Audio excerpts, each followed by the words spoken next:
시청자 여러분 안녕하십니까. 장외주식 투자 설명서 정유리입니다. 6월 들어서 대외적인 변수가 상당히 큽니다. MSCI 지수 변경뿐만 아니라 6월에 FOMC 회의 이후 금리 인상 여부까지. 이러다 보니까 주식시장이 참 출렁출렁거리는 모습 눈에 띄고 있는데요. 하지만 이럴 때 시장에서 큰 대안주의 성격을 가지고 있는 투자처가 있다라고 합니다. 바로 장외주식이었는데요. 최근 공모주 시장이 뜨겁게 달아오르면서 또 그동안 우리 장외주식 투자 설명서가 소개해드렸던 종목들 좋은 흐름을 보였는데요. 큐리언트가 공모가 대비 90% 이상의 상승세를 보여줬고 또 혜태제가 역시 공모가보다 3배 가까운 상승률을 보여줬었죠. 자, 미리 여러분들이 관심을 가지셨다면 이런 수익률 다 가지고 가실 수 있었을 것 같은데요. 자, 오늘도 든든한 이야기로 꾸며봤으니까요. 저희와 함께 하시면서 대응 전략 세워가시면 좋을 것 같습니다. 자, 오늘 1시간도 아닌 30분 알짜배기 시간 준비했는데 함께해 주실 두 분 소개해드리겠습니다. 시원투자자문 김혜동 대표, 장영찬 과장 나오셨어요. 안녕하세요. 안녕하십니까. 대표님, 우리 큐리언트도 그렇고 혜태제가도 그렇고 이렇게 잘 나갈 줄 아셨나요? 우선 기대는 상당히 했었는데 예상보다 훨씬 더 어떤 안정적인 가격은 높은 수익 주는 것 같습니다. 네, 일단 안정적인 가격을 보여주면서 여러분들에게 좋은 수익을 안겨줬을 것 같다라는 말씀 전해주셨는데요. 자, 이런 내용 우리가 또 많이 준비했으니까요. 함께 하시면서 또 다양한 정보 얻어가시기 바랍니다. 과장님, 오늘 또 나오시면서 좋은 정보 준비하셨다면서요? 네네. 오늘은 그러니까 크라우드 펀딩 쪽으로 좀 좋은 특별한 펀딩을 좀 준비를 했는데요. 하나는 이제 법인 자금 대출 펀딩에 관련된 거고, 또 하나는 이제 로봇 업체에다가 직접 투자하는 어떤 그런 투자건을 좀 준비했습니다. 네, 크라우드 펀딩에 대해서 다양한 내용 준비를 했는데 그 내용이 상당히 재밌다라는 말씀 전해주셨네요. 자, 과연 어떤 기업일지 잠시 후에 들어보도록 하겠습니다. 장외주식 투자 설명서, 우리는 일단 상장을 앞두고 있는 기업에 대해서 많은 이야기 나누고 있잖아요. 맞습니다. 자, 대표님, 우리가 앞서 얘기했던 용평 리조트 이야기 좀 나눠봐야 될 것 같아요. 네네. 전체적인 분위기 어떤가요? 우선 상장 전의 분위기는 용평 리조트 같은 경우는 극과 극이었던 것 같습니다. 기관들한테는 철저히 외면을 받았고 그 낮아진 공모가 때문에 개인들한테 상당히 긍정적인 부분으로 어떤 관심을 받았던 것 같습니다. 기관 수요 측에서 밴드가가 8,100원에 9,200원이었는데 막상 결정된 가격은 하단에서 1,100원이나 빠진 7,000원에 결정됐고요.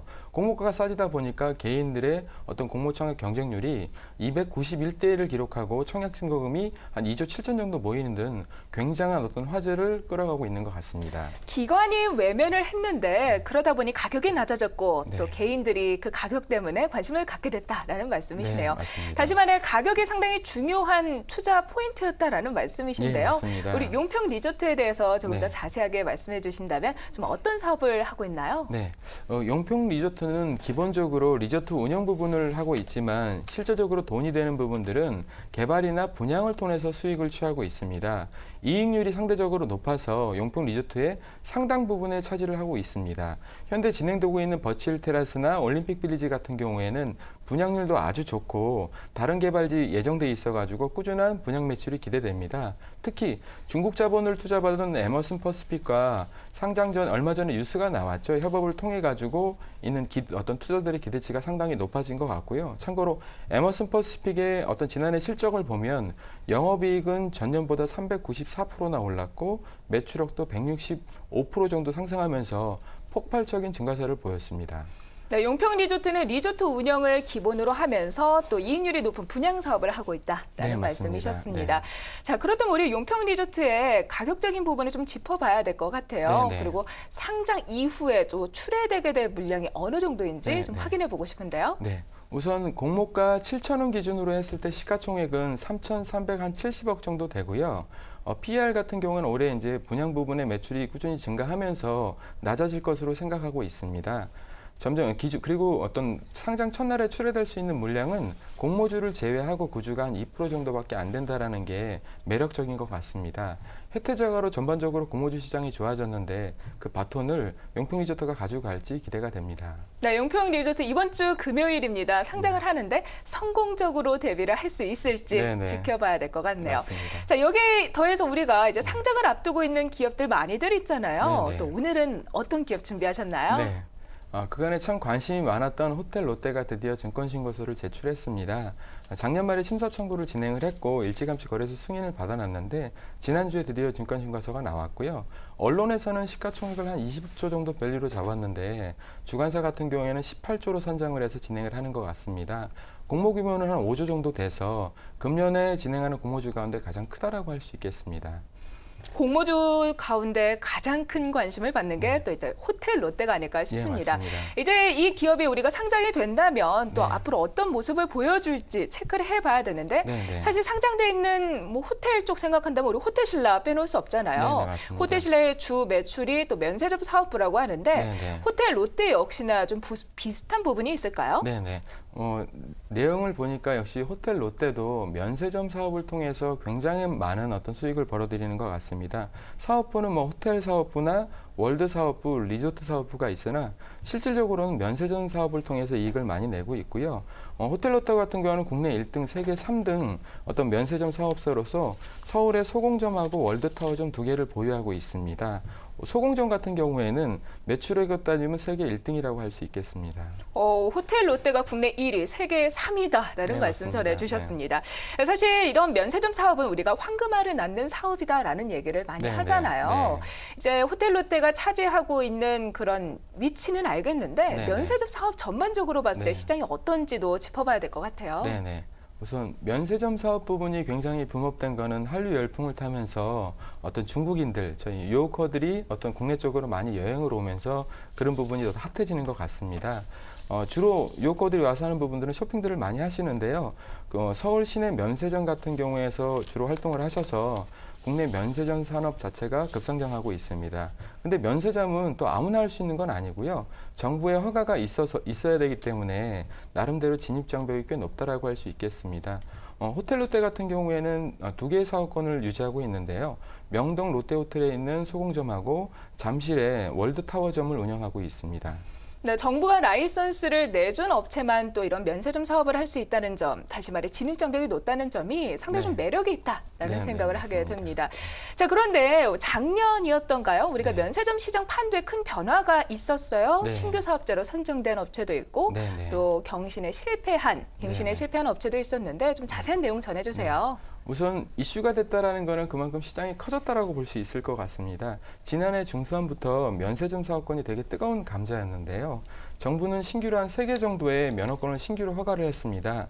이로 인해서 서울 면세점이 기존에 6개에서 9개로 늘어나는 어떤 되게 치열한 형국이었습니다. 게다가 롯데 같은 경우에는 월드타워점의 어떤 면허 허가나 갱신이 이게 실패하면서 6월 말에 운영이 종료됩니다.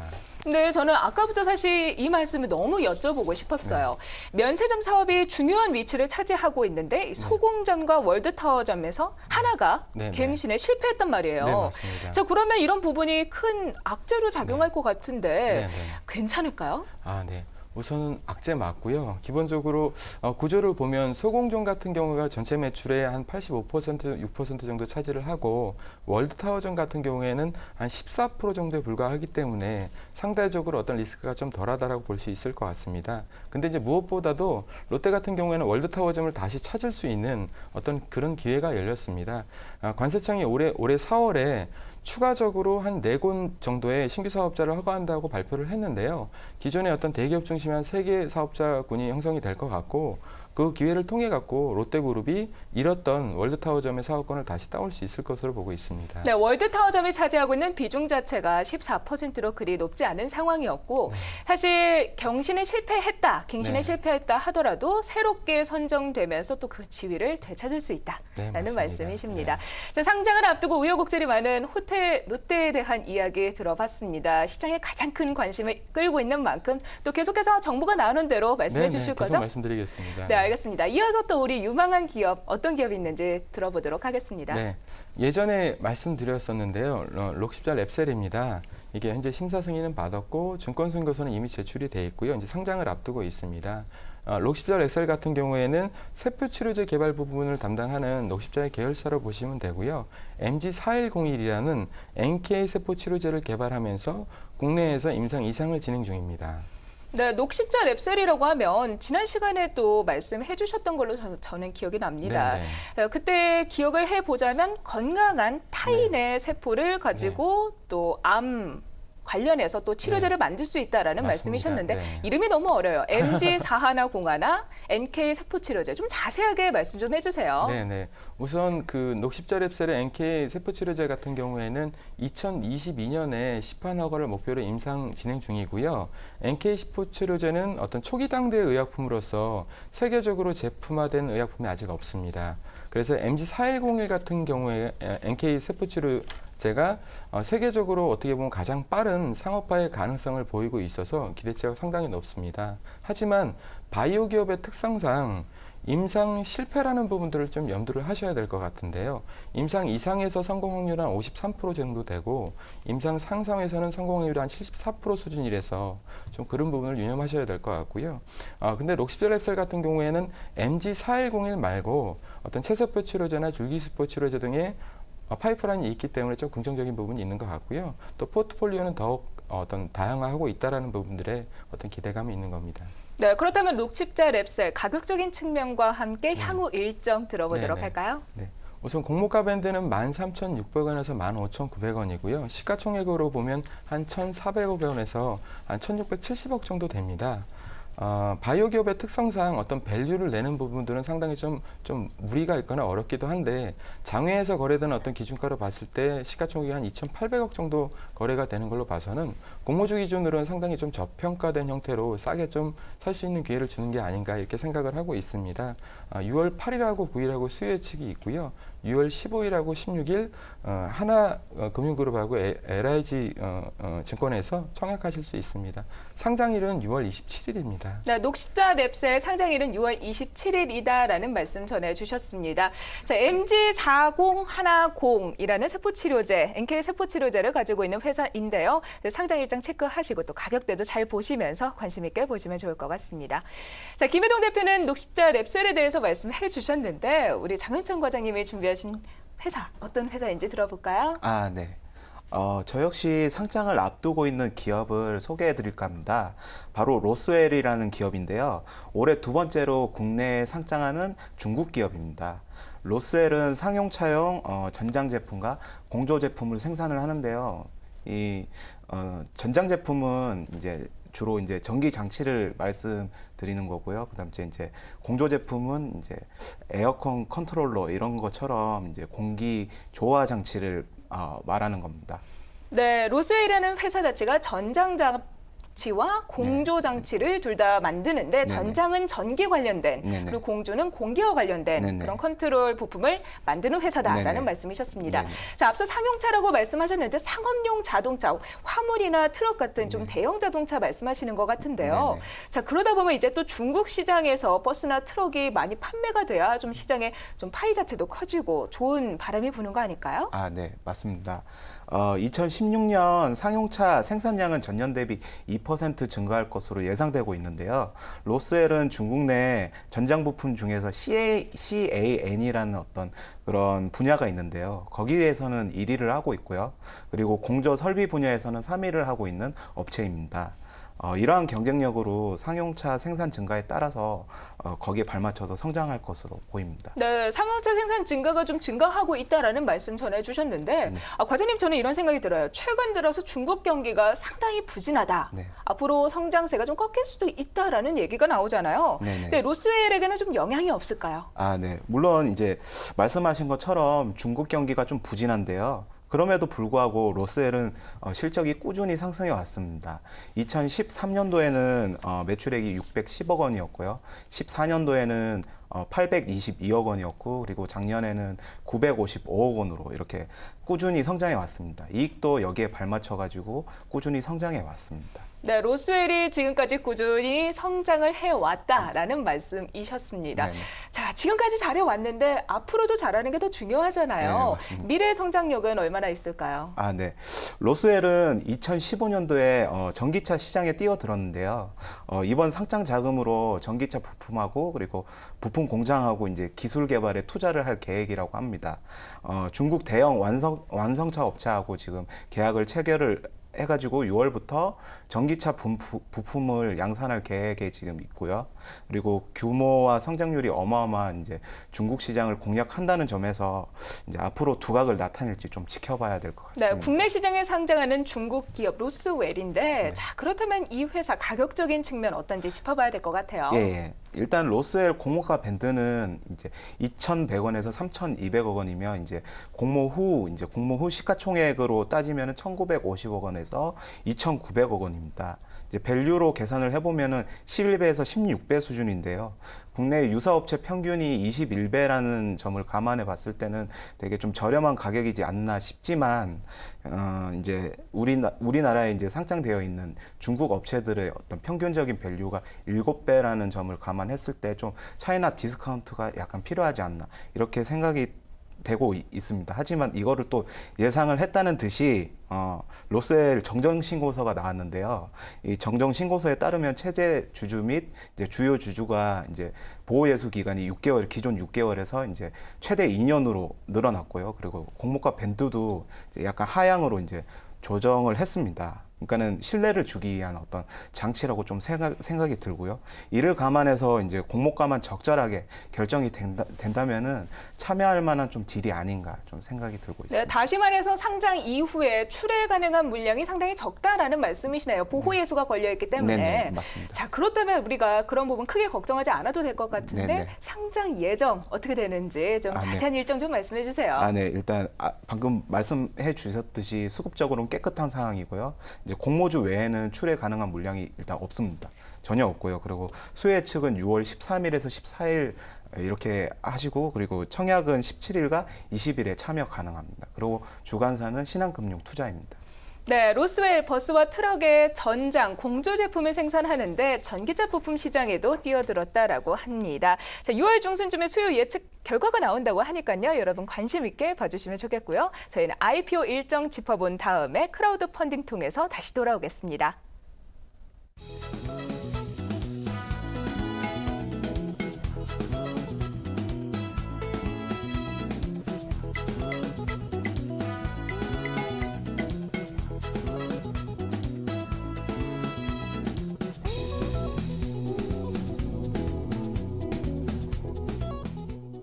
이번에는 크라우드 펀딩에 대해 자세한 이야기 들어보는 시간입니다. 과장님, 이번 시간에 또 어떤 크라우드 펀딩 준비하셨나요? 네, 오늘은 이제 똑같이 이제 대출형 클라우드 펀딩 업체인 A사에서는 최근 법인의 대출 신청을 접수받아서 펀딩을 진행한 건을 소개해 드리겠습니다. 대출 목적은 사업 확장 자금을 조달하기 위함이라고 하는데요. 그 대출 신청 법인은 회사의 여유 자금으로 오스테오닉이라는 주식을 보유하고 있었습니다. 그래서 그 주식을 담보로 제공을 했고요. 주식 평가액은 약 6억 원이었습니다. 대출 모집 금액은 2억 2천여만 원이었고, 그리고 57명이 펀딩에 참여했습니다. 그리고 투자 수익률은 14%였으며 투자 기간은 6개월이었습니다. 네, 이 펀딩 건이 상당히 특별했다라는 말씀 앞서 전해주셨는데 네네. 어떤 게 가장 특별했나요? 네. 일단 법인 대출이고요. 그리고 이 상품은 법인 대출이었다는 게 좀 특별한 점이고요. 그리고 이 상품은 2억 2천만 원이라는 적지 않은 금액을 모집했음에도 불구하고 반나절 만에 펀딩이 마감됐었습니다.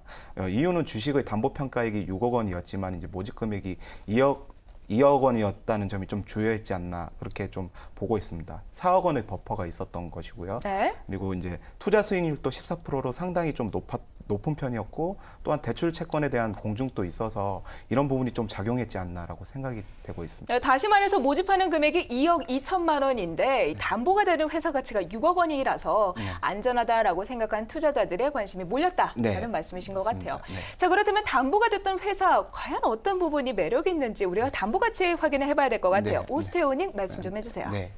일단 오스테오닉은 수술용 의료기기를 제조하는 업체고요.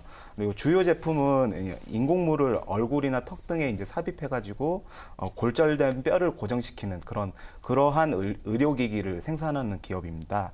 작년 기준 부채 비율이 93%라는 것이 이제 되게 안정적이라는 것이 이제 오스테오닉의 가장 큰 특징이고요. 코넥스 시장에 좀 상장되어 있는 게 이제 오스테오닉인데 코넥스 시장이라는 거는 이제 한국거래소가 운영하는 이제 코스피, 코스닥 시장에 이은 제3시장을 일컫는다고 보시면 될 것 같습니다. 네, 이어서 우리 증권형 플랫폼 회사에 대해서 자세한 이야기 들어보겠습니다. 자, 어떤 거 준비하셨어요? 네, 아까도 처음에도 말씀을 드렸었지만 일단 증권형 크라우드 펀딩 업체인 B사에서는 최근 타스 글로벌이라는 이제 장외 주식에 직접 투자하는 펀딩건을 진행했었고요. 총 1억 4,900여만 원을 모집을 했었고 발행가는 45만 원이었습니다. 그래서 총 333주를 모집을 했던 거였고요. 그리고 일반 투자자는 최소 한 주에서 최대 4주까지 투자가 가능했었습니다. 네, 모집 금액은 1억 4,900만 원이었고 이를 초과한 1억 5,700여만 원의 이제 펀딩이 마감됐습니다. 네, 타스 글로벌 도대체 어떤 회사인지 좀 우리가 들어봐야 될 것 같아요. 앞서 말씀해주신 로봇 회사인 것 같은데 네. 좀 간략하게 들어볼까요? 네네. 일단 타스 글로벌은 세계 최초로 이제 잠수사를 대체할 수 있는 수중 로봇을 개발을 했습니다. 여태까지 선박 표면 관리는 다 수작업으로 다 진행을 했었는데요. 타스 글로벌의 수중 로봇은 표면 청소뿐만 아니라 이제 선박 인양 그리고 선박 수리까지도 가능하고요. 그리고 선박 청소 시장은 4조 원이고 인양 시장, 선박 인양 시장은 6조 원이라고 하고 그리고 이제 선박 수리 시장은 20조 원이라고 하니 이거를 만약에 대체한다면은 다이나믹한 어떤 그런 실적이 기대된다고 할 수 있습니다. 네, 오늘도 다양한 이야기로 여러분들에게 전달을 해드렸습니다. 워낙 방대한 내용을 콕콕 눌러 담아서 전달을 해드리다 보니까 시작이 언제 이렇게 시간이 흘렀는지 모르겠다라는 생각인데요. 더 궁금하신 부분, 나누고 싶은 부분은 저희 게시판에 남겨주시면 저희와 또 소통하실 수 있습니다. 장외 주식 투자 설명서 오늘 준비한 내용 여기까지고요. 저희는 다음 주 수요일에 다시 찾아뵙도록 하겠습니다. 함께해 주신 여러분 고맙습니다.